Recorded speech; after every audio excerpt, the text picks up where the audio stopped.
श्री माता जी, आपकी आज्ञा हो तो मैं आप लोगों को बता रहा था कि लेडी हार्डिंग मेडिकल कॉलेज में हम लोगों ने 2 रिसर्च प्रोजेक्ट किए और तीसरा प्रोजेक्ट जो था वो फिजियोलॉजी डिपार्टमेंट और defence institute of medical sciences में एपिलेप्सी पे हो रहा है। 2 पे तो लोगों को डॉक्टरेट की थीसिस मिल गई और मैंने आपको बताया कि जो मेरी पहले धारणा थी कि सहज योग में जो चैतन्य लहरी आती है वो शायद हमारी अपनी भावना है, लेकिन ऐसा नहीं। हमने थर्मिस्टर लगा के देखा, अभी आपको बताया कि लगा के देखा पाउंड से यहाँ पे और सहरसा पे, तो देखा कि 1 डिग्री सेंटीग्रेड का उसमें फर्क होता है। उससे ये बिल्कुल कंफर्म हो गया कि बैठी करके आपका जागरण होता है कुंडली का, और जिस वक्त ये शैतारा को पार करके इसका यूनियन होता है जो डिवाइन एनर्जी, तो ये चैतन्य लहरी जो बहती है, ये इससे मालूम होता है कि अब कुंडली का जागरण हो गया। और ऐसा कोई योग नहीं है, मैं आपको बता रहा था कि जिसमें आप सबूत दे सकते हैं कि वास्तव में कुंडली का जागरण हुआ, कोई भी ऐसा नहीं। श्री माता जी, मैं जब वहाँ था स्विट्जरलैंड में और प्रोफेसर एक्सर्ट के अंदर काम कर रहा था ब्रेन रिसर्च इंस्टीट्यूट में, तो उन्होंने यही मुझसे पूछा, कहने लगे भाई मैंने बहुत सुना है कुंडली के बारे में, आप कोई ऐसी चीज जानते हैं, कोई काम हुआ हो जिससे कि हम दावे से कह सकें कि वास्तव में होता है कि आत्म साक्षात्कार जो होता है, या लोग कहते हैं कि भाई कुंडली जग गई हठ योग से, राजयोग से, तांत्रिक योग से, तमाम योग जैसे डिस्क्राइब हैं। तो उन्होंने कहा आपको कुछ पता है? मैंने कहा भाई मुझे कुछ पता नहीं है। और जब मैंने ये किया तो मैंने देखा लोग मुझसे कहने लगे भाई आप हठ योग पे काम कीजिए, ट्रांससेंडेंटल मेडिटेशन पे काम कीजिए, आप और राजयोग पे कीजिए। तो मैंने कहा, और यूनिवर्सिटी ने भी कहा श्री माता जी कि भाई आपको कैसे पता लगेगा कि वास्तव में आदमी जो है उसका आत्म साक्षात्कार हो गया, उसका क्या प्रूफ?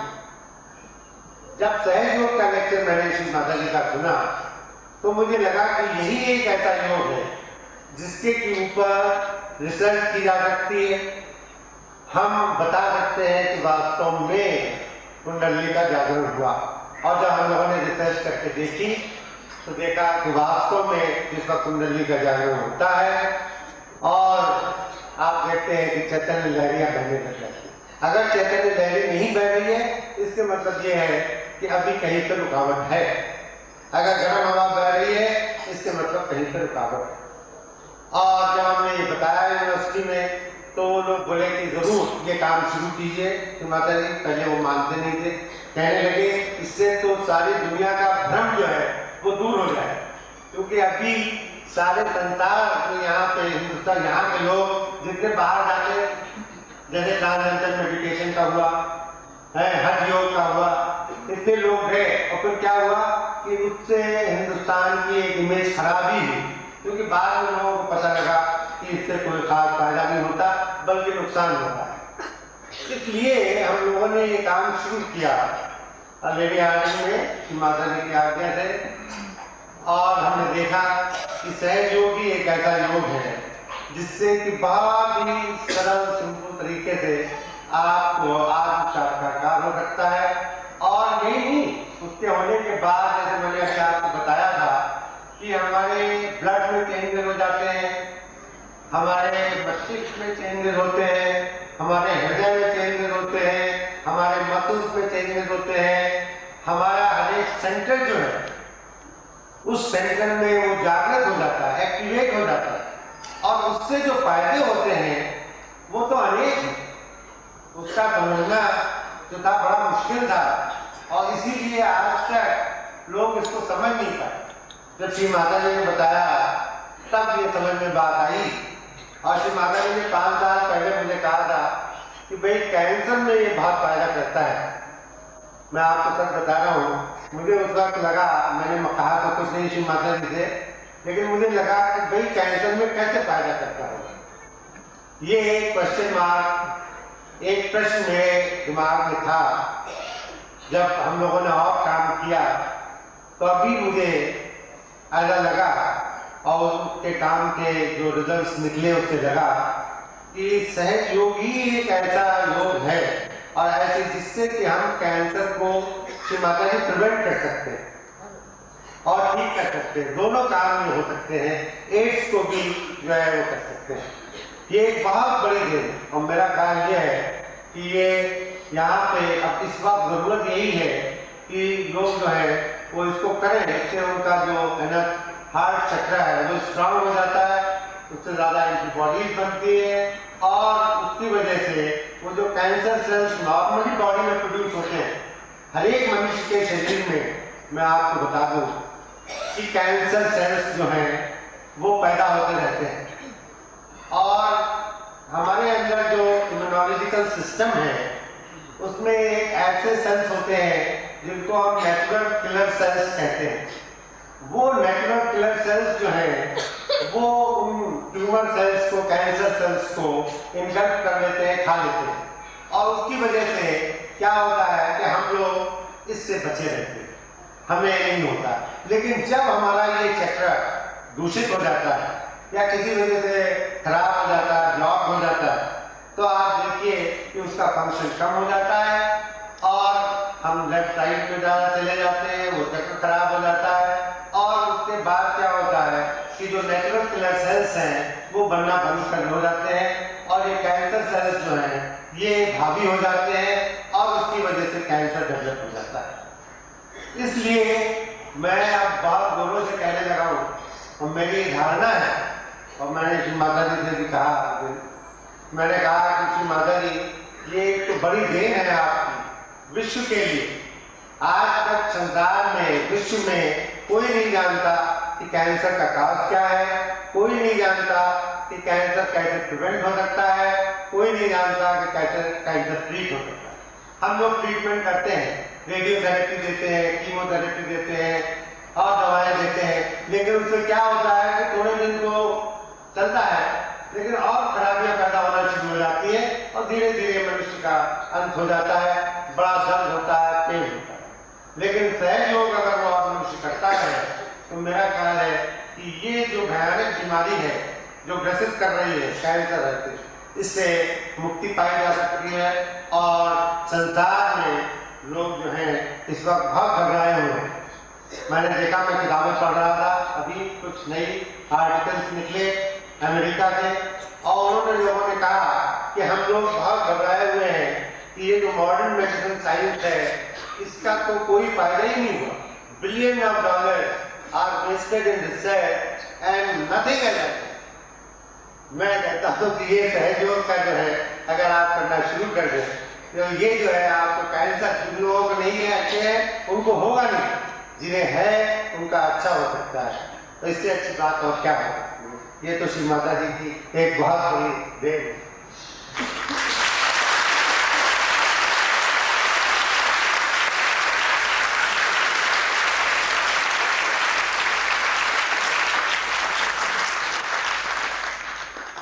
इसी तरह से दूसरी भयानक बीमारी जो आज पूरे संसार को ग्रसित कर रही है वो एड्स की है। 1981 में श्री माता जी there were only 2 cases reported, 2 or 3 cases are reported from New York and I think Los Angeles and other places। वहाँ से 3 केस रिपोर्ट हुए और उसके बाद आप देखते हैं 81 से आज 91 है, मतलब 10 साल में अब लाखों में इनकी तादाद पहुँच गई है, मिलियंस में केसेस एड्स के हो गए हैं। और ये नहीं है कि अफ्रीका में हो या और देशों में, बल्कि अमेरिका, यूरोप, पूरे वर्ल्ड में, हिंदुस्तान में बहुत कम थे लेकिन यहाँ भी इसके बढ़ने लगे हैं। और अब ये WHO को भी और हमारे यहाँ के जितने भी डॉक्टर्स हैं और हेल्थ मिनिस्ट्री है वो इस वक्त बहुत चिंतित हो रही है कि हम लोग क्या करें जिससे कि एड्स से लोगों को बचाया जा सके। कोई ऐसी चीज नहीं, कोई दवा नहीं है, कोई वैक्सीन नहीं है, कोई चीज नहीं। और जो चीज बचा सकती है मेरा ख्याल है वो सहयोग है, क्योंकि इस बीमारी का कारण जो है इसका फैलने का वो होमोसेक्सुअलिटी एंड हेटेरोसेक्सुअलिटी और ड्रग्स से ही फैलती। हमारा सहयोग का जो धर्म है, हमारा सहयोग की जो हाइपोथेसिस है और जिस तरह से हम इसे करते हैं और रहते हैं और चक्र शुद्ध होते हैं, अगर ये करने लगे लोग तो मेरा ख्याल है तो बिल्कुल ही प्रिवेंट हो जाए, इसका तो सवाल ही नहीं रहेगा। और जो भी केसेस हो गए हैं अगर वो भी शुरू करेंगे तो ठीक हो जाएंगे और इससे कितना बड़ा फायदा पूरे संसार का होगा, ये मेरा ऐसा है। और इससे आप देखिए, इसीलिए मैं कहता हूँ कि अब जो है लोगों को चाहिए कि वो इस बात को समझें। अगर अभी भी विधेयक की उन्होंने तो बड़ा मुश्किल है। एड्स की बीमारी ऐसी है कि कोई इलाज नहीं है और मरीज जो है वो भूलता ही जाता है अंदर। और उसका कारण क्या है? कारण ये है कि जिसे हम कहते हैं आप immunity deficiency. Now this deficiency because antibodies जो है कहाँ प्रोड्यूस होते हैं? आपके रक्त चक्र में प्रोड्यूस होते हैं। और अगर आपका ये रक्त चक्र ब्लॉक रहेगा, इसकी सफाई नहीं होगी, आप लेफ्ट साइड में जाएंगे, ड्रग्स यूज करेंगे तो फिर ये बीमारी बढ़ती है। इसलिए बहुत जरूरी है कि अब समय आ गया है जब आप लोग ये समझ लें कि सहयोग जो है ये एक सत्यता है, ये एक ट्रुथ है, इसलिए साइंटिफिक बेसिस है, कोई ऐसी चीज नहीं है कि जैसे और योग होता है। मैं ये नहीं कि दूसरे योगों की कोई बुराई करना चाहता हूँ, लेकिन ये है कि दूसरे जो योग हैं उनमें ज्यादा लोग जो है वो आसन पे, मुद्राओं पे, क्रियाओं पे उनका जोर रहता है। उससे शरीर में आप तो डेवलप कर सकते हैं, लेकिन ये सब चीजें नहीं। ये तभी हो सकता है जबकि आपका आत्मसाक्षात्कार हो जाए, जबकि आपकी कुंडली का जागरण हो जाए, जब आपके अंदर से चैतन्य लहरी बहने लगे, तब आप देखेंगे कि आपके सारे चक्र क्लियर हो जाते हैं। आप बीमार हो ही नहीं सकते। अगर कोई बीमारी है तो वो ऑटोमेटिकली दूर हो जाती है। ये तो मेरा ख्याल है जो सहयोग कर रहे हैं वो सभी मुझसे सहमत होंगे। और ये मेरा कहना है साइंटिफिक बेसिस पे जो मैंने काम किया है, जो मेरे रोटेरियन भाई यहाँ पे बैठे हैं उनसे मैं ये कहूँगा कि इसको आप करके देखिए। हमने अपने रिसर्च में और जो पब्लिकेशंस किए हैं, करीब 15-16 पब्लिकेशंस हैं, और हमने बताया कि अगर आप सिर्फ 15-20 मिनट इसको रोज करें तो आप देखेंगे कि आप कितने हेल्दी हो जाते हैं।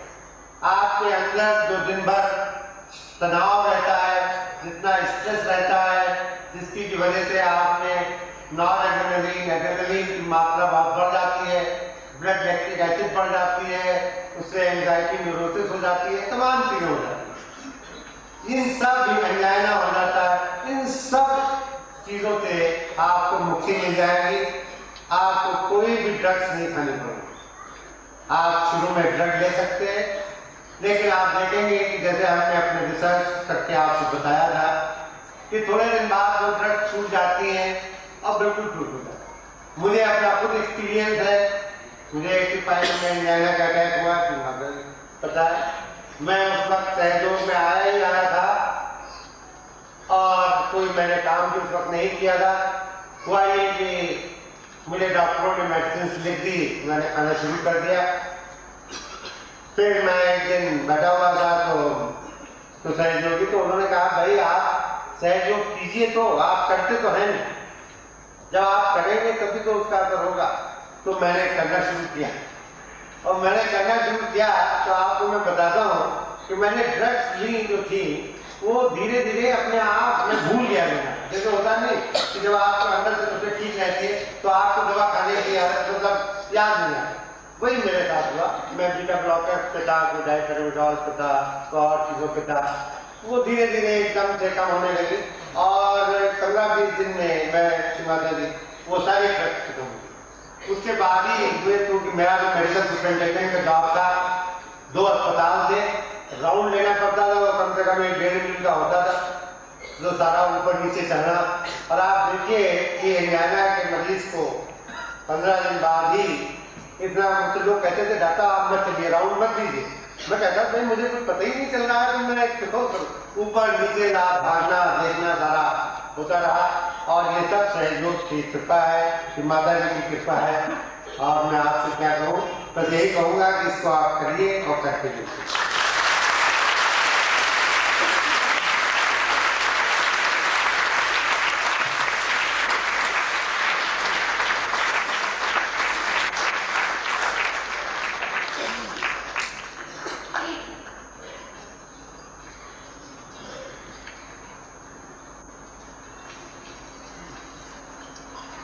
सत्य को खोजने वाले आप सभी साधकों को हमारा नमस्कार। यहाँ पर अधिकतर लोग ऐसे ही हैं जिन्होंने सत्य को पा लिया, और जो दूसरे मुमुक्षु यहाँ पर हैं उनके लिए भी कहना है कि सत्य हमारे लिए अंदर है, तो बाहर खोजने की जरूरत है। काहे रे बन खोज न जाए, सदा निवासी सदा अलेपा तो फिर सर्व समान। कहे नानक जी ने आपा चीन्हे मिटे न भ्रमति का, उस आपा को चीन्हा है। और वो आपा क्या है? आजकल के इस साइंटिफिक युग में ऐसी बातें करना लोग पसंद नहीं करते हैं, लेकिन साइंटिफिक युग आज उस कगार पर पहुंचा है जहां से सर्वनाश की सारी ही प्रवृत्तियां दिखाई दे रही हैं। उस वक्त मनुष्य पीछे मुड़ कर देखता है कि आखिर हम जा कहाँ रहे हैं, गलती क्या हो गई। गलती यही हुई है कि हमने अपने को पहचाना नहीं, अपने को जाना नहीं, अपनी शक्तियों को पाया नहीं, हमारे अंदर जो गौरवपूर्ण है उसे हमने अपनाया है और बहते चले अपने बुद्धि के बल पर, जो बहुत सीमित है। इसलिए आज आपके सामने मैं एक अनोखी बात कहना चाहता हूँ। वो ये है कि आप ये शरीर, बुद्धि, अहंकार, संस्कार ये नहीं, किंतु आप शुद्ध आत्मा है। जो डॉक्टर साहब ने बात कही वो ठीक नहीं है, क्योंकि आप डॉक्टर साहब हैं और डॉक्टर साहब ने कहा कि हमने शारीरिक दोष ठीक कर दिए। हालांकि हमने कुछ किया नहीं, कि आपकी अपनी कुंडलिनी है जो जागृत हो गई और उसने आपको ये शक्ति दे दी कि आप स्वस्थ हो जाए, ठीक हो। जो बात सही है कि बहुत से डिजीजेज ऐसी, बीमारियां ऐसी हैं जिनके लिए कहते हो असाध्य है, इनक्योरेबल है।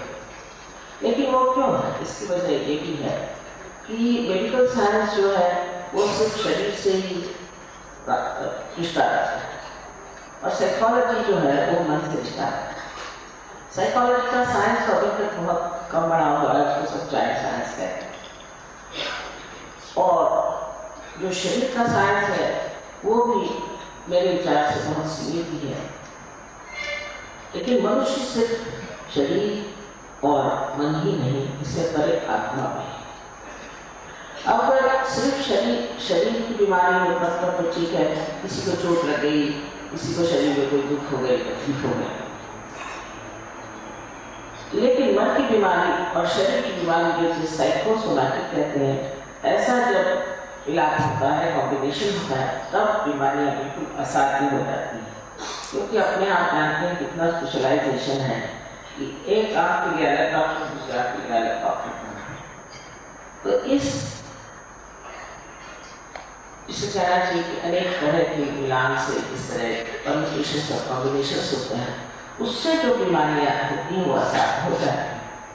और इनको ठीक करने का कोई ना कोई सुपर पावर होनी चाहिए जो इन्हें ठीक कर सके, क्योंकि दोनों तरफ इसका हाथ चल सकता है। सो उसमें मनुष्य की जो अंदर की स्थिति है उसे पहले जाने, जैसे कि यहाँ चित्र में दिखाया गया है, आप देख रहे हैं कि ये आपके अंदर 7 चक्र हैं और 7 चक्र जो बने हैं इस तरह से कि लेफ्ट और राइट सिंपैथेटिक नर्वस सिस्टम से बीच की पैरासिम्पैथेटिक नर्वस सिस्टम बने। अब आप जब चाहे तब आप सिंपैथेटिक नर्वस सिस्टम को इस्तेमाल कर सकते हैं। जैसे आप दौड़ रहे हैं, दौड़ते वक्त आप अपने हृदय के जो टोके हैं उनको बढ़ा सकते, लेकिन अपने आप में ये पैरासिम्पैथेटिक नर्वस सिस्टम काम करता है। अब अगर किसी तरह से हम लोग पैरासिम्पैथेटिक पर अपना आधिपत्य कर रहे हैं, उसको जीत रहे, तो हम दोनों चीज को संभाल सकते हैं। अब जो कुंडली है वो त्रिकोणाकार अवस्था में नीचे बैठी हुई है, और इसके लिए मैं यही कहूँगी कि इसे एक धारणा की तरह से आप समझें, और जब आप सेंटर में आएंगे अपनी कुंडली जगा लेंगे तब आपको विश्वास होगा कि मैं जो बात कह रही हूँ वो सही है। इस कुंडली के जागरण से देखिए कि इसका जो 7वां चक्र या पहला चक्र है जिसे कि मूलाधार कहते हैं, वो नीचे, तो कुंडली ऊपर में है, और कुंडली सिर्फ 6 चक्र में रह जाती है, 6 चक्रों को भेद करती है। इस समय 3 चक्रों में जाती है। जब इसके अति उपयोग के कारण अगर हम अपने चक्रों को छोटा कर रहे हैं, संकीर्ण कर रहे हैं और कोई बिगाड़ आ जाए, तो ये कुंडली इन चक्रों में से गुजरती, जैसे कि आप किसी माला में फूल को पिरोते हैं, उस तरह पिरोती ऊपर चले, और उसी वक्त वो इन चक्रों को भी प्लावित करती, नरिश करती है। और यही चक्र जो है ये केंद्र है हमारे शक्ति की, एनर्जी। अब आश्चर्य की बात है कि हम लोग केंद्र कहते हैं और अंग्रेजी सेंटर कहते हैं, और इसको सेंटर भी कहते हैं। सी और के, कभी हम लोग भी सी का इस्तेमाल जैसे करते हैं और के का भी इस्तेमाल कैसा करते हैं, तो इन्होंने भी शायद संस्कृत से ये कर दिया हो सेंटर। ये जो सेंटर है, जो केंद्र है, इन केंद्रों को बुलाती है और उनको वो नरिश करती है। अब एक जीवन प्रक्रिया है, कुंडली का जागरण एक जीवन प्रक्रिया है। इस तरह किसी बीज को आप जमीन में बो देते हैं, वो अपने आप स्पॉन्टेनियसली सहज में ही उगाता है। उसी तरह ये सहज क्रिया है, और सहज क्रिया में भी एक जीवन प्रक्रिया है, और उत्क्रांति यानी इवोल्यूशन का ये चरम अब लक्ष्य है कि हम कुंडली का जागरण करके आत्मा स्वरूप हो। क्योंकि अगर मनुष्य स्थिति में अगर आप रहें तो अभी आपने उस एक में सत्य को पाया, तब पाया होता तो कोई झगड़े होते नहीं, कोई परेशानी नहीं होती, लड़ाइयाँ नहीं होती, हर एक आदमी हर एक चीज के बारे में अलग अलग चीज कैसे। इसकी वजह है कि एक में सत्य जो है उसे पाया। अब यहाँ आप जानते हैं 55 से कहा जाए 56 देश के बाहर से आया और एक देश अपना मिलाकर 56 देश के लोग हैं। इनमें कोई झगड़ा नहीं, कोई ईर्ष्या नहीं, कोई द्वेष नहीं है, कोई इस तरह की बुराइयां नहीं है, कुछ नहीं, एक के आंदोलन में बैठे। ये सब कैसे हुआ? क्योंकि सबके अंदर एक ही आत्मा थी, और उस आत्मा के प्रकाश में सब एक दूसरों को एक जैसा ही थी। ये आत्मा जो है ये परमात्मा का एक प्रतिबिंब है। आजकल के जमाने में तो लोग सिवाय साइंस और पैसे के किसी चीज को जानते नहीं है, मानते भी नहीं, लेकिन समझने की बात है कि अगर यही सब कुछ हो जाता तो आज अपना संसार कितना सुखी होना चाहिए। सुख हुआ ना, बाल बच्चे ठीक नहीं रहते हैं, पैसा हुआ तो बाल बच्चे खराब हो जाएंगे, उसकी एक आफत लगी रहती, और अगर किसी के पास कोई सत्ता भी आ जाए उससे भी वो कोई भला काम करेगा ऐसा। इसीलिए जानना चाहिए कि मनुष्य में अपूर्णता बहुत आ रही है, और ये अपूर्णता इसलिए आई है कि उसको पूर्ण करने वाली जो चीज हमारे अंदर है इसे हम आत्मा कहते हैं, जागृति। परमात्मा का प्रतिबिंब ये आत्मा स्वरूप सबके अंदर है। बस यही है कि वो साक्षी रूप होकर के हमारी सब प्रक्रिया देखता है, और इन गतिविधियों को देखते हुए वो सिर्फ जानता है, लेकिन अभी तक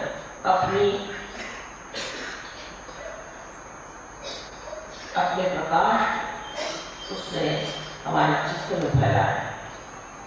चित्त माने अटेंशन, चित्त में उसने फैला है, जो कि हमारे नसों में सिर्फ हमारे लिए ही चित्त है, कि हम ये जानते हैं कि आँखों से हमें देख सकते हैं कि ये माइक रखा हुआ है, या हम इसे महसूस कर सकते हैं, और इससे और भी चीज़ों को हम जान सकते हैं, जैसे आँखों से देख सकते हैं, कान से देख सकते हैं, सुन सकते हैं, नाक से सुन सकते हैं। किंतु चारों तरफ फैली हुई एक विश्व की शक्ति सर्वव्यापी है, इसको चैतन्य कहते हैं, इसको रूप कहते हैं।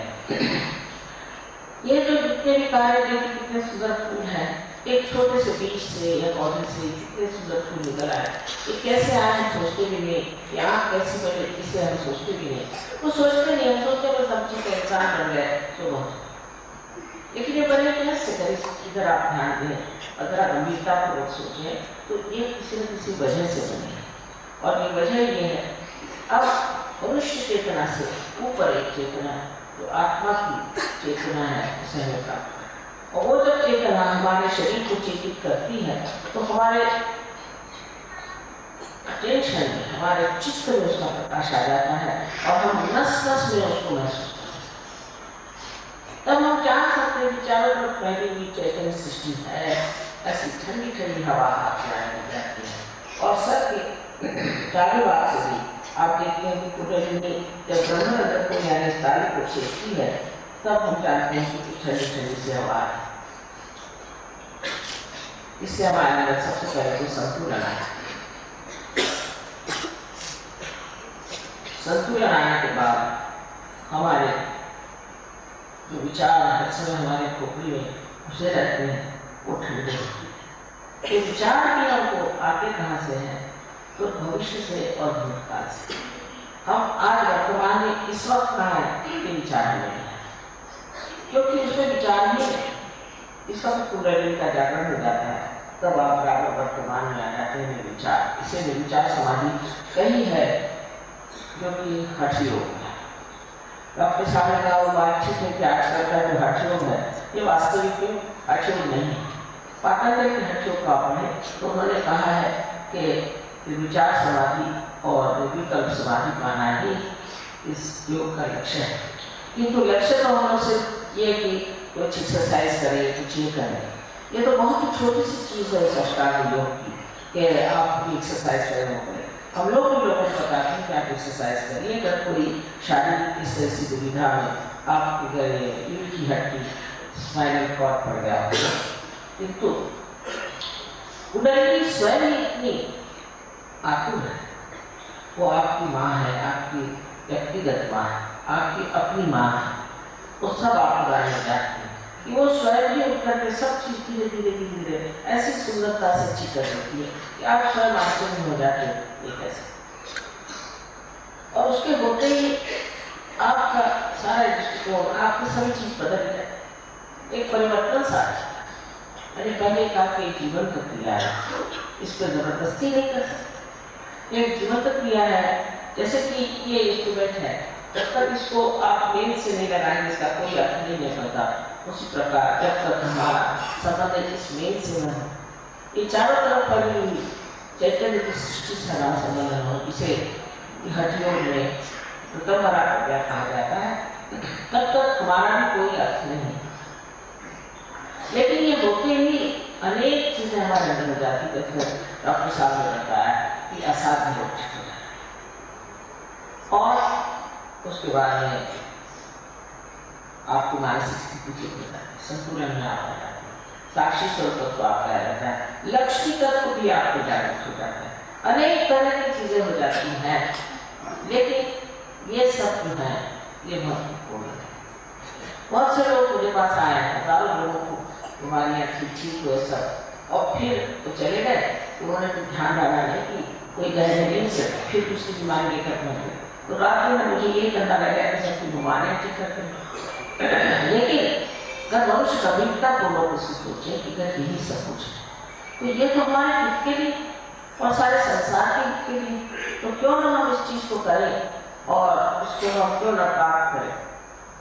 रोटेरियंस के जीवन में एक तरह से बहुत आशा थी जमाने में, पता नहीं क्या कहें उनको आगे के लिए, किंतु मैं सोचती थी कि उन्होंने चक्र को ही अपना सिंबल माना है और उसका रोटेट करना ही विशेष माना है।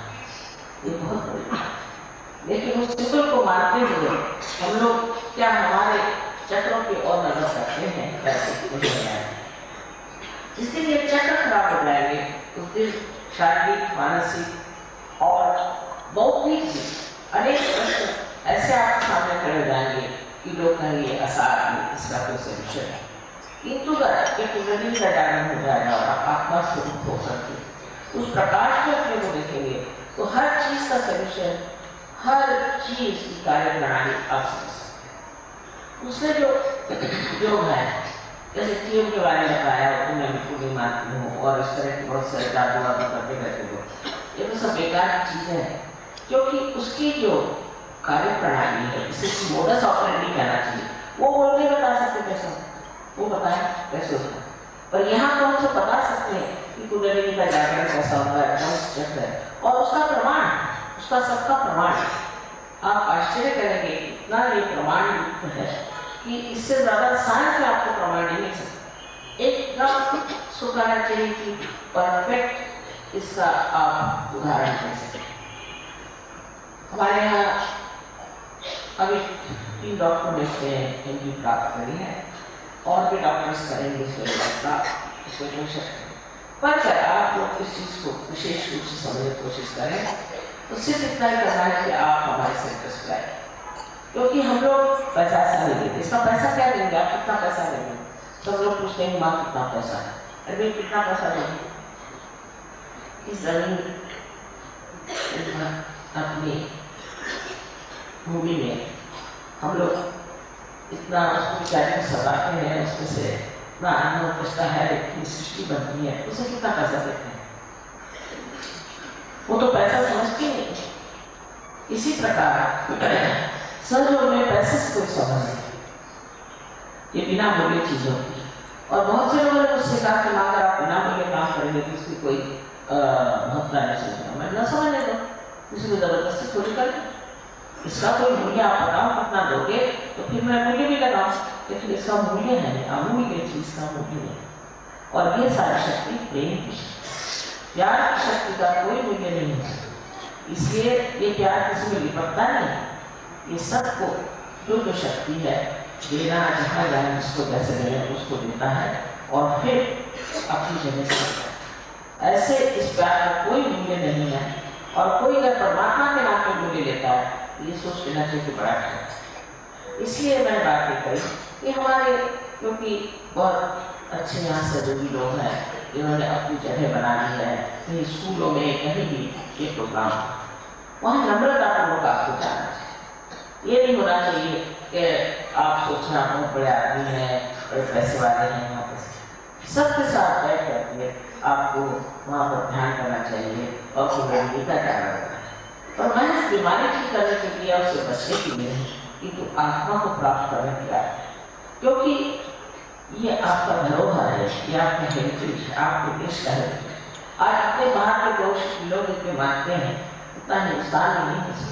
पता नहीं क्यों यहाँ के लोग ऐसे ठस हो गए हैं कि या तो पैसे के पीछे भाग रहे हैं, सत्ता के पीछे भाग रहे हैं, और या तो गुरुओं के पीछे भाग रहे हैं, या नहीं इसको किसी सरोकार के पीछे, सच्चाई के पीछे भागने वाले जो लोग हैं, सच्चाई के पीछे तो वाकई सच्चाई को चाहते हैं, इससे अपना भी हित करेंगे और दूसरों का भी। ऐसे लोग भी सहयोग में आ सकते हैं, लेकिन इनको झूठी चीजें चाहिए, उसके लिए सहयोग में कोई भी चीज उपलब्ध नहीं, कोई चीज आपको मिल नहीं सकती।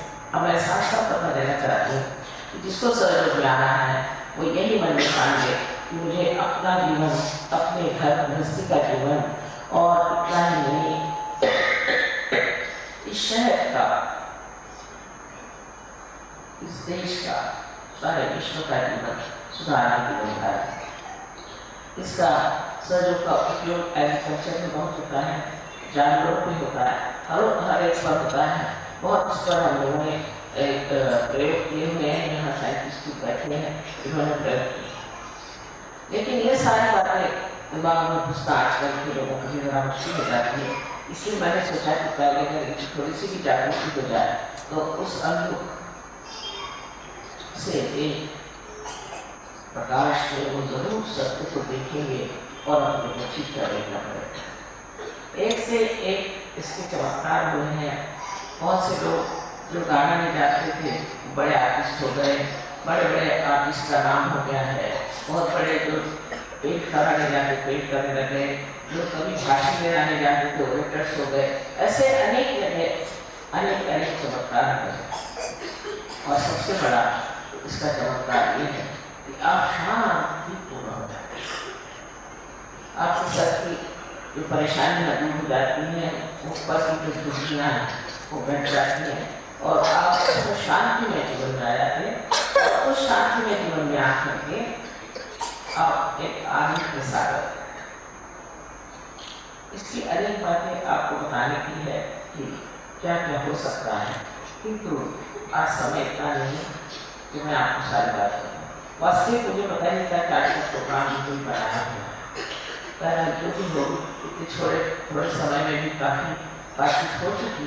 इसमें जो सबसे बड़ी बात है वो जानना चाहिए कि ये हम किस तरह से जानते हैं कि दूसरे आदमी को क्या परेशानी है। और जिस वक्त जागृति होती है तब हमारे 5 चक्र 1 2 3 4 5 और 6 और 7 चक्र और इसी प्रकार अध्ययन में ये सारे जागृत हो जाते हैं।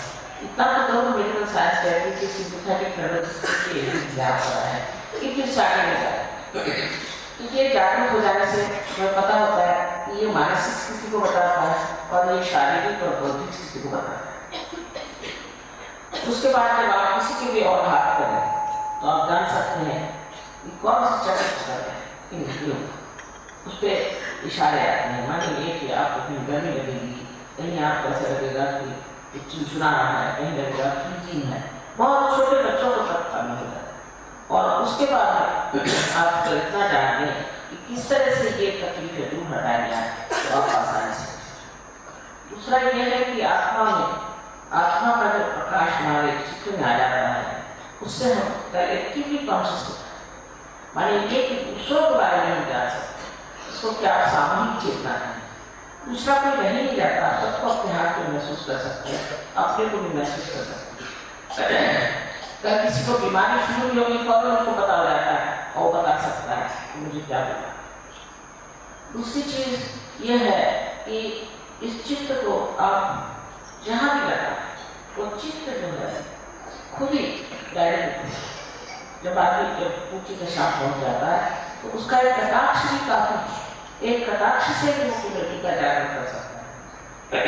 क्योंकि आपके अंदर शक्ति आ जाती है कि आप कुंडली का जागरण खुद कर सकते हैं, खुद आप दूसरों की कुंडली अपने हाथ से उठा सकते हैं कि आपके अंदर शक्ति आ जाती है। और फिर आप बात करते हैं तृतीय पुरुष से करते हैं। आप ऐसा नहीं करते कि मैं करा, आप कहीं चढ़ती नहीं है, उठती नहीं है, तृतीय पुरुष का आपका अहंकार जो है ढक जाता है, पूरी तरह से वो रह जाता है, बचता ही नहीं। और उसी तरह से अपने कुसंस्कार भी इस प्रकाश में है। माना कि इस प्रकाश को आप सबको देख रहे हैं, लेकिन कोई आदमी अंधेरे में खड़ा सांप को पकड़ कर यही एक मेरे पास में डोर, आपने मेरे को सांप है नहीं तो डोर तो पानी नहीं, क्योंकि जैसे थोड़ा प्रकाश आ जाएगा अपने आप को जुड़ा। इसी प्रकार जो बहुत सारे पृथ्वी आते हैं हमारे अंदर, जो बहुत गलत धारणाएं हैं, सब एक साथ छूट जाती है क्योंकि हमारे अंदर प्रकाश नहीं है। कभी ने बहुत हताश होकर कहा था कि कैसे समझाओ सब जगत अंधार। आजकल उनकी परेशानियां मुझे दिखाई दे रही है। ज्ञानेश्वर जी ने भी कई सालों में समाधि दे कि भगवान बेचारे के इंसान की खोपड़ी से ये तो उल्टी बैठी है, ये कभी भगवान के बारे में सोची नहीं। लेकिन अब तो अपने पर बीत पड़ी, अब हमारे ऊपर आ रही है, हमारे बच्चों पर आ रही है, आपको समाज पर आ रही है, सारी दुनिया में आ रही है। अब तो सबको जागरूक होना चाहिए। और इसलिए कहा गया है कि कलयुग में ही ये कार्य होगा, क्योंकि कलयुग में जितनी आफत है उतनी कभी भी नहीं। इसलिए आपसे मेरी विनती है कि आप सब लोग हमारे सेंटर में आए और अपनी जागृति करें, नम्रता पूर्वक वहाँ आए, अपनी जागृति करें और फिर इसमें गहरे उतरें और अपना ही आनंद खुद ही उठाएं। धन्यवाद बना आत्मा से ही आत्मा, ये सब आपके साथ होगा। आज समय में भी मैं आपको सब बताऊं मैंने तो न जाने हिंदी भाषा में कितने हजार लेक्चर्स दिए हैं और मराठी में न जाने और अंग्रेजी में, लेकिन आपके पास सब उपलब्धि हो सकती है, आप पा सकते हैं, सब कुछ आपको मिल सकता है, किंतु सबसे पहले आप चाहते हैं कि आपका रियलाइजेशन हो जाए और आप उसमें स्थित हो जाए, क्योंकि सिर्फ किताबें पढ़ने से मनुष्य की बुद्धि भ्रमित हो जाती है। किताबी नॉलेज से कुछ फायदा नहीं है, आपके नस में ये सेंट्रल नर्वस सिस्टम पे आपके पास ये नॉलेज आना चाहिए। ये ज्ञान जब आपके सेंट्रल नर्वस सिस्टम में आएगा तभी कहा जाएगा कि आप बुद्ध हुए, क्योंकि ये बोध है और यही सब पेड़ है जिससे आप बुद्ध हुआ। ये सब कुछ इतने भी संसार के बड़े बड़े उपकरण हो गए और इतने बड़े बड़े प्रेषित प्रॉफिट्स हो गए, बड़े बड़े सीयर्स और नष्टा और प्रवक्ता हो गए, उन सबका सार जो है वो सहयोग में आता है। सब धर्मों का सार सहयोग में है, इसलिए कोई भी धर्म कुछ नहीं है, हमारे कुछ नहीं है, और इसीलिए कौन किससे झगड़ा करेगा? सारे धर्म के सागर में आप उतर जाएंगे तो आप किससे झगड़ा करेंगे? ये तो कुपबंधु हैं जो कहते हैं कि हमारा धर्म अच्छा, हमारा धर्म अच्छा, पर उस धर्म को जो लोग मानते हैं वो बिल्कुल धर्म से परे, उनको धर्म से कोई मतलब। जो वास्तविक धार्मिक है वो सब धर्मों का सर्वत्र जाता है और उसको करता है। आज मैंने कोशिश की है कि बहुत से विषयों के बारे में थोड़ा आपसे बता दूं, पर आशा है कि आप लोग इस पर विचार करें। हालांकि मैंने तो बताया कि रोटी देने से बुलाया तो मैं क्या है पता नहीं रोटी देने से बुलाया, क्योंकि मैं लाए क्लब वालों को बड़ी मेहनत की, सब एक ला रहे, मैंने कहा लाए करके पूछते हैं और कुछ बेकारी भी सारी मेहनत, बहुत मेहनत करी, हर बार लेक्चर दिया, ये हुआ वो हुआ, कुछ फायदा हुआ नहीं। आशा है उसको रोटी दिया कि जिन्होंने आप लोग को चक्र से बांध दिया है वो कम से कम इस चीज़ को सोचे और इस पर आगे बढ़े। आप सबको मेरा अनंत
So one does not light a candle when the sun is at noon, and therefore it is most embarrassing to talk after Shri Mataji.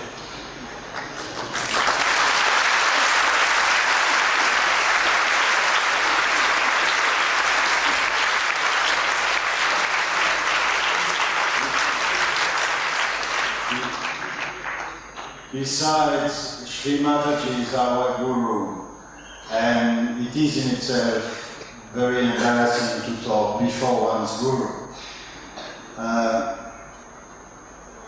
I wanted to say that all the Sahaja Yogis from the whole world are very gratified to be here in Kolhapur. First of all, I have to apologize for not speaking to you in Hindi.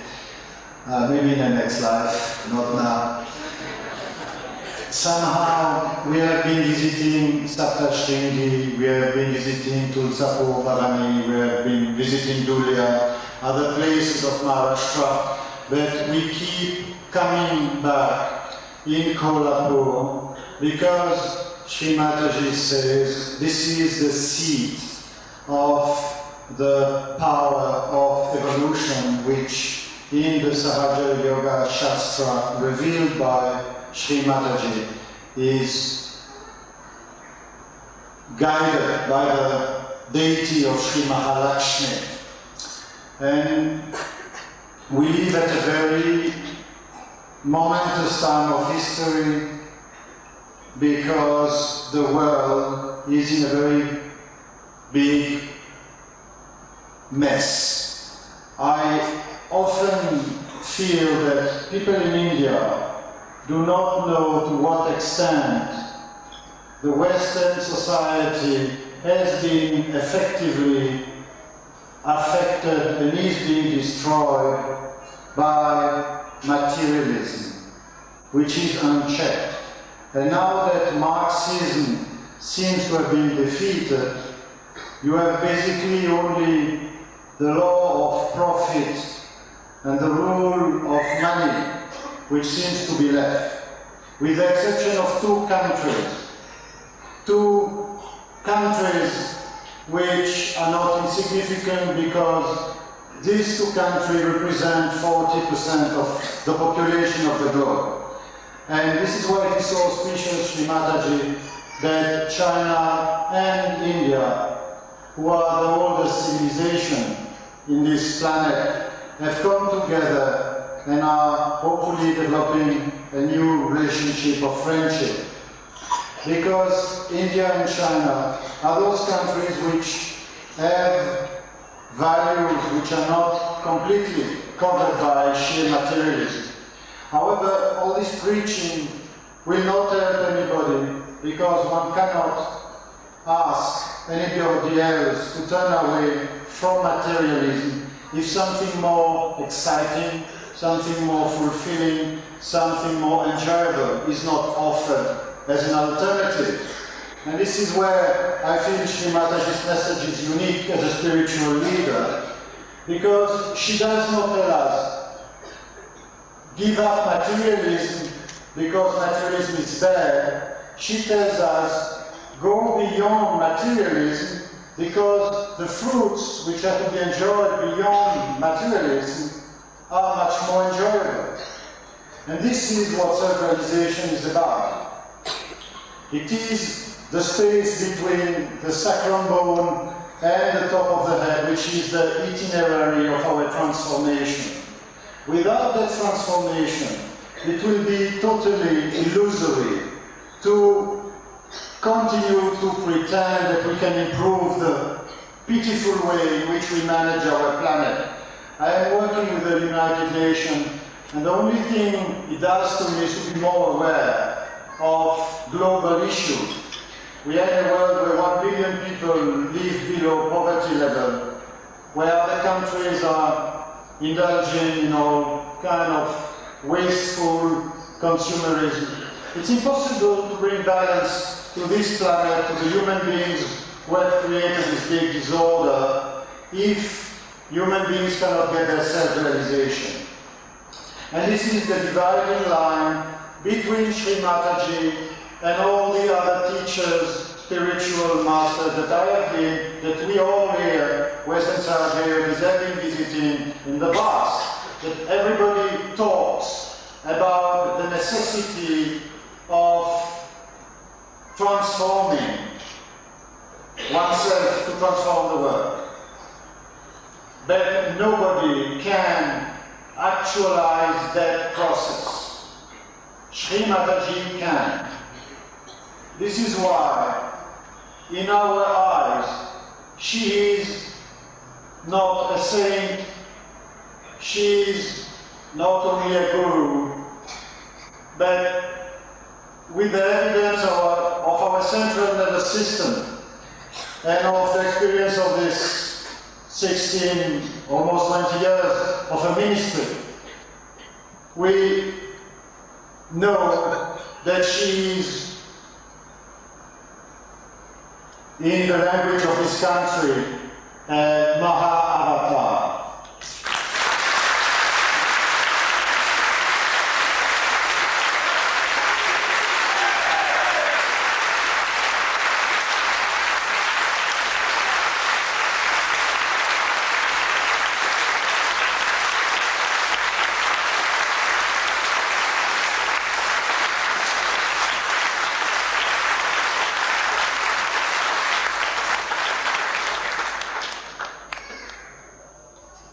You see, Christ was not recognized by anybody. As you know, Sri Krishna was recognized by only a few people. If the people of Ayodhya would have recognized Sri Rama, how could have they gossiped about the fact that Sri Rama had been abused in Lanka? In other words, all incarnations had to face human's most common, let's say, qualification, which is our stupidity. So, in this incarnation, Sri Mataji has proceeded in an absolutely wonderfully logical manner, because she first started by giving us the means to recognize what is going on. What is going on about ourselves, about our own potential, about the divinity within ourselves, and this is all a package deal about who she is also. Now, we are very keen that Sahaja Yoga should spread very strongly in India, because we need India to assume that position which in a sense is its birthright. It is to show the rest of the world how the power of spirituality, which is the power of love blessed by innocence, blessed by Sri Ganesha, how this power can transform our societies. And in India, there is a very high tradition of spirituality, which is coming to fruition through the message of Sahaja Yoga. It is now that everything which has been taught in India, in the Upanishads, in all the teachings of the great seers, it is now that it comes to manifestation through the grace of Sri Mataji. So I can't say anything more, but invite all the people of Kolhapur. I need not to invite the people of Delhi because they are already there, but to invite all the people of Kolhapur to rejoice with us at the great fortune of beholding the Mother, beholding Sri Mataji, and we will ask her to kindly agree to grant us self-realization now. Jai Shri.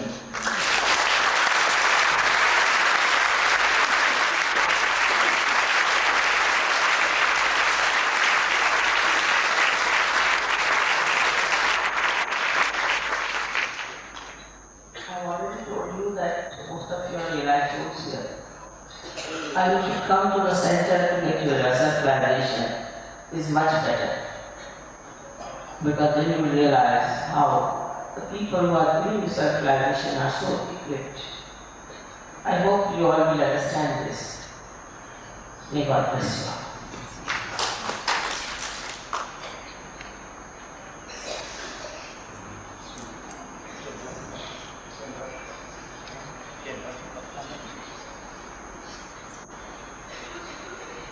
Shrimataji, आता आपण कोल्हापूरच्या मराठी सहयोगासाठी किंवा त्यांना इच्छा आहे त्यांना सगळ्यांना सांगण्यात आलं की केंद्रावर या. तर सहयोगाचं केंद्र दर शुक्रवारी संध्याकाळी 6:30 वाजता अंबाबाईच्या देवळाजवळ जो घाटी दरवाजा आहे तिथं एस गोविंद सराफी दुकान आहे. त्या तिथं भरतं. ज्यांना या संधीचा जागृती घ्यायची, कुंडलिनीचा अनुभव घ्यायचा आहे आणि आता जे आपल्याला महत्त्व सांगण्यात आलं त्याचा प्रत्यक्ष अनुभव घ्यायचा आहे, त्यांना शुक्रवारी आमंत्रण. आपण याचा लाभ द्यावा ही विनंती. जय श्रीराम.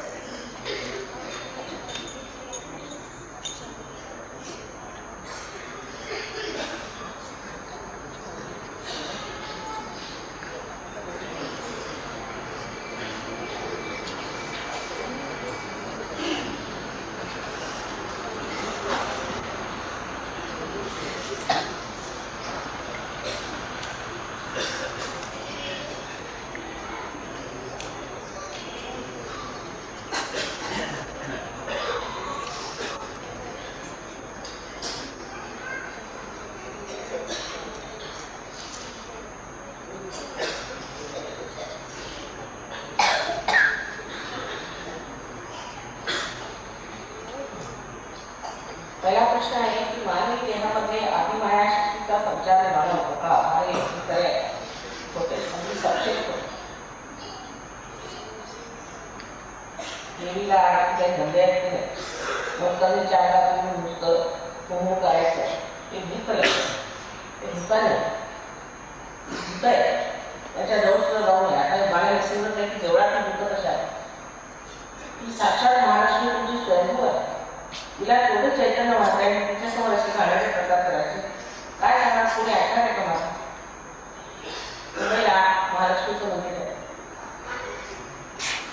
महालक्ष्मी महासरस्वती आहे महाकाल आणि त्याची आज पश्चिम माझ्याकडे आल्यापासून तुम्ही देवीचं कार्य करता तर कृपा करून मी जरा समजावून सांगा की काय तुम्हाला समजावून सांगा की आधी हे बंद करा.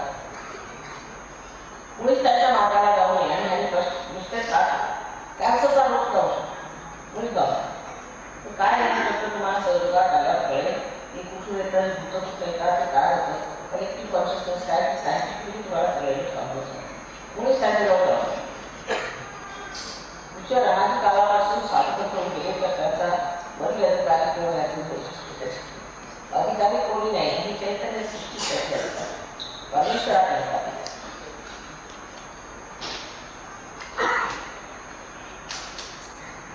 ओम म्हणजे काय त्याचा अर्थ काय तो मानवाला मिळाला काय याचे उत्तर पाहिजे. ओम म्हणजे काय आता आम्ही त्याच्याबद्दल तुम्हाला मुळाधार चित्र आहे एक कार्बन आयटम पासून झाला. कार्बन आयटमला समजलं आपल्याला समजून घ्या की 4 एलिमेंट्स आहेत आणि 4 एलिमेंट्स असल्यामुळे तो एकच केमिकल्समध्ये एलिमेंट्समध्ये 8 एलिमेंट्सच्या वर किंवा जास्त होऊ शकतो पण याच्याजवळ 4 एलिमेंट्स असल्यामुळे हा देवी शकतो आणि घेऊ शकतो. ह्या काळातून आपल्याकडे त्यांनी चतुर्भुज वगैरे म्हणतात आपण गणेशाला ही गणेशाची स्थिती जी आहे ते कार्बन पासून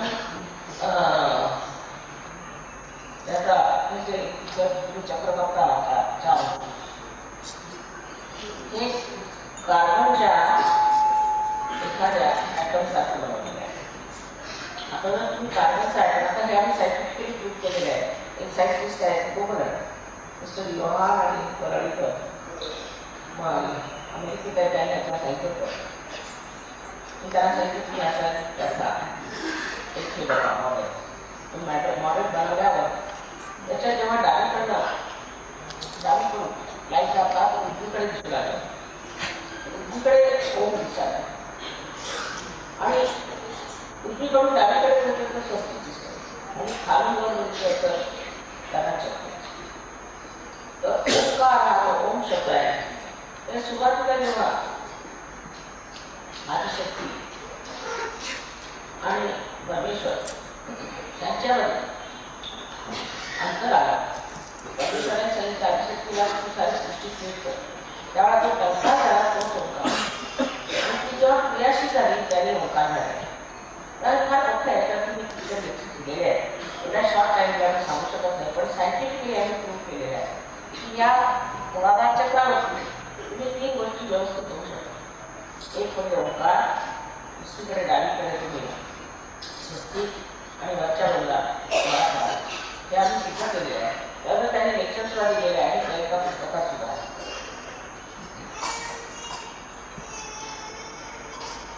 तसं ओंकार म्हणजे शक्ती शक्ती आहे मार्गिका महालक्ष्मीची शक्ती आहे. अशा रीतीने 3 शक्त्या महाकाली महालक्ष्मी महासरस्वती त्या 3 शक्ती त्यांनी सांगितलं तर आजपर्यंत बोलली होती. तर पहिलं त्यांनी सांगितलं की कम्फर्ट म्हणजे महाकालीची कम्फर्ट त्यांनी जो पारायण पद्धती झाल्या होता कम्फर्ट होती.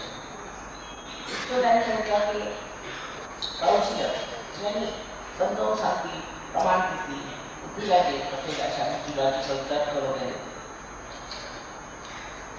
आणि तिसरं त्यांनी सांगितलं आहे की रिडीमर म्हणजे ती महालक्ष्मी आणि त्यांनी एवढं आणि त्यांनी पुढे जास्त दिला आहे.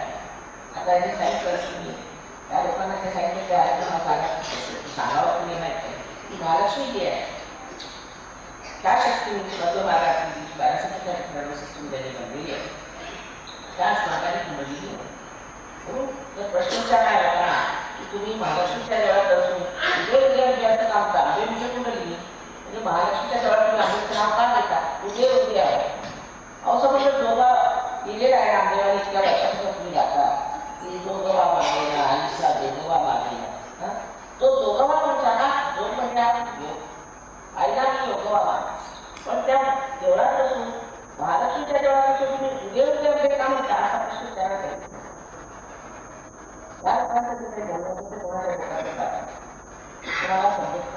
समजून सांगणं म्हणजे डोकं फोडे ते लोक सांगायचे त्यांची पद्धत आता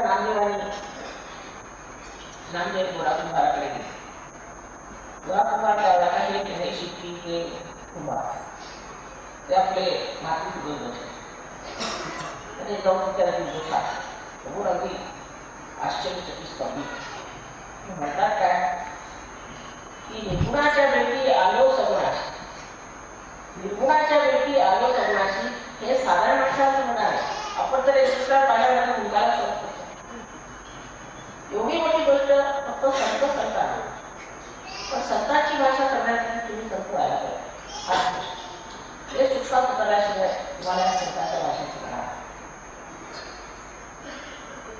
तेव्हा माझं एवढंच म्हणणं आहे की तुम्ही आधी ते आपलं आत्मदर्शन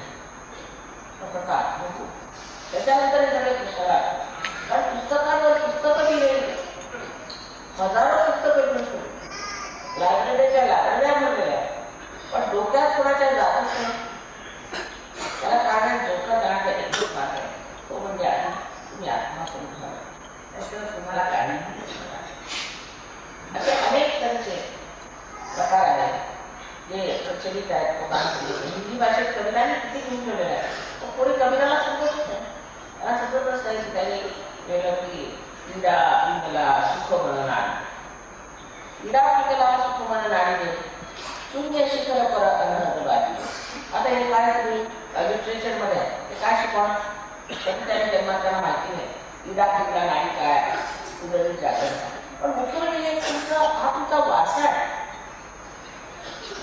आणि ते सांगितलं की खरं आपली संस्कृती शिकायची आपलं सगळं काही शिकायचं आपलं ज्ञान शिकायचं बाहेरचं ज्ञान फार मोठं आहे असं जाऊन त्याच्या मागे लावायचं म्हणजे आपलं हक्क जे आहे ते त्यामुळे झालंय का जे ज्ञान आपल्याकडे एवढं महत्वाचं समस्या आहे ते ह्या देशातच होऊ शकतं ते ज्ञान सोडायचं आणि दुसरे ज्ञानाकडे धावायचं त्यांनी काय आपलं भलं केलेलं आहे त्याच्याकडे धाव केले तर त्यांना जे द्यायचं ते घेऊ ही जबाबदारी तुमची प्रश्न बघायचे पण वाचनाने ते समजणार नाही त्याच्यासाठी खोला पद्धत पाहिजे हे सूक्ष्म ज्ञान आहे आणि जर एखाद्या झाडाला काही आकार असला तर बाहेर मला लावून चालत नाही त्याच्या मुळात उतरायला पाहिजे तसं मुळात ज्ञान तुमची मुळं कुठे आहे त्याचं ज्ञान आहे ते नम्रपणाने घ्या आणि शिकून घ्या फार मोठं ज्ञान आहे त्याचं ज्ञान सर्व जगात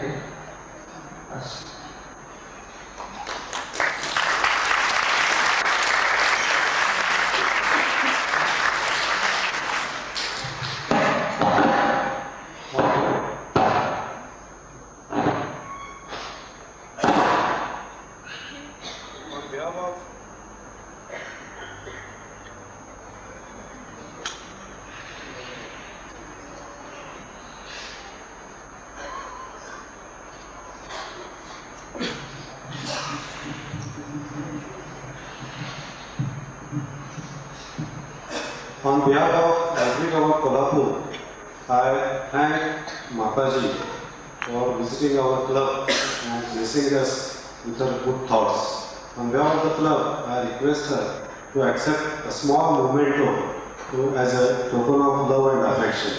Thank you.